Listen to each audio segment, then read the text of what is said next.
Mathematic online classes में आप सबको वेलकम करते हैं। आज जो इस क्लास में जो हम स्टार्ट कर रहे हैं वो है 10th क्लास की बुक मैथमेटिक की। इसमें हम यूनिट 1 क्वाड्रेटिक इक्वेशन को डिस्कस करेंगे और उसकी एक्सरसाइज 1.1 का फर्स्ट क्वेश्चन को आपको बताया जाएगा। Right the following quadratic equation in the standard form and point out pure quadratic equation. आपको इस क्वेश्चन में जो हमें बेसिक 2 चीज़ों को सीखना है वो है हमारे पास standard form and pure quadratic equation.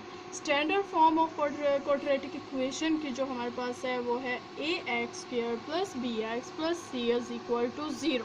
हमें इस क्वेश्चन में स्टैंडर्ड फॉर्म के बारे में सीखना है कि हमारा आंसर आइदर स्टैंडर्ड फॉर्म में है या हमारे पास प्योर क्वाड्रेटिक इक्वेशन में हमारा आंसर आता है। स्टैंडर्ड फॉर्म हमारे पास है ax² + bx + c = 0 where a not equal to 0। हमारे पास जो a है वो नॉट इक्वल टू 0 होना चाहिए और हमारे पास a b c are real number a b c real number होने चाहिए। और सेकंड जो हम इस क्वेश्चन में हमसे क्वेश्चन किया गया है प्योर क्वाड्रेटिक इक्वेशन के बारे में हमने बताना है, वो हमारे पास है pure quadratic equation ax² + c = 0 where b = 0। इस इक्वेशन जो हमारे पास स्टैंडर्ड फॉर्म है इसमें अगर हमारे पास b है 0, b की वैल्यू जो है 0 होगी तो हमारे पास कौन सी इक्वेशन आएगी? स्टैंडर्ड प्योर क्वाड्रेटिक इक्वेशन आएगी a² + c = 0। कुछ एग्जाम्पल हम सीखेंगे और उसके अकॉर्डिंग हम जानेंगे कि हमारे पास जो आंसर आया है वो स्टैंडर्ड फॉर्म है या हमारे पास वो आंसर प्योर क्वाड्रेटिक इक्वेशन है।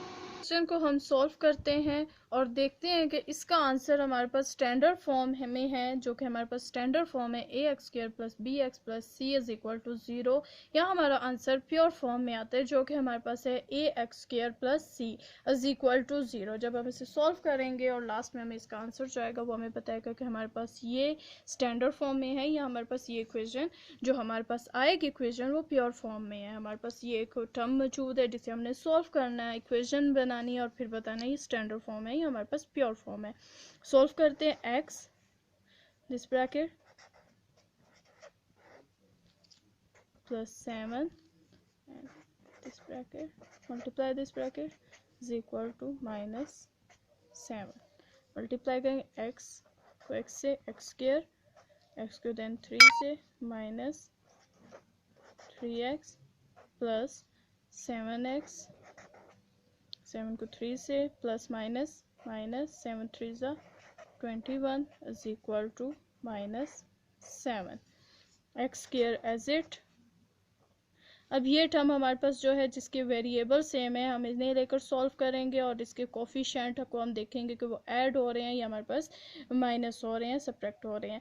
अब यहाँ पे अगर देखें तो माइनस प्लस माइनस हमारे पास माइनस हो रहा है, लेकिन साइन हम किसका लगाएंगे? बड़ी वैल्यू का 7 का, प्लस माइनस करेंगे 7 में से 3 को तो हमारे पास आएगा 4x as it -21 is equal to -7 x² + 4x -21 और इस साइड जो हमारे पास -7 है जब हम इस साइड लेकर आएंगे इक्वल किस साइड लाएंगे तो वो हमारे पास क्या हो जाएगा? +7 is equal to 0।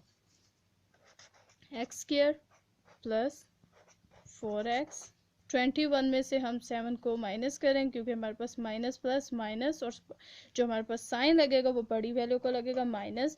21 में से 7 को माइनस करेंगे तो हमारे पास 14 आएगा इज इक्वल टू 0। अब इस इक्वेशन को हम कंपैरिजन करते हैं कि हमारे पास ये स्टैंडर्ड फॉर्म ऑफ इक्वेशन है या हमारे पास प्योर फॉर्म ऑफ इक्वेशन है।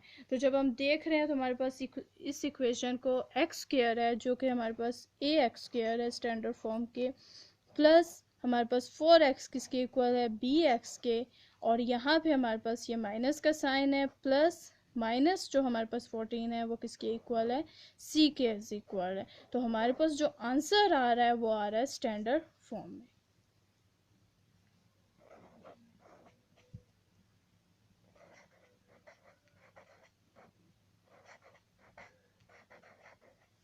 Standard form of quadratic equation.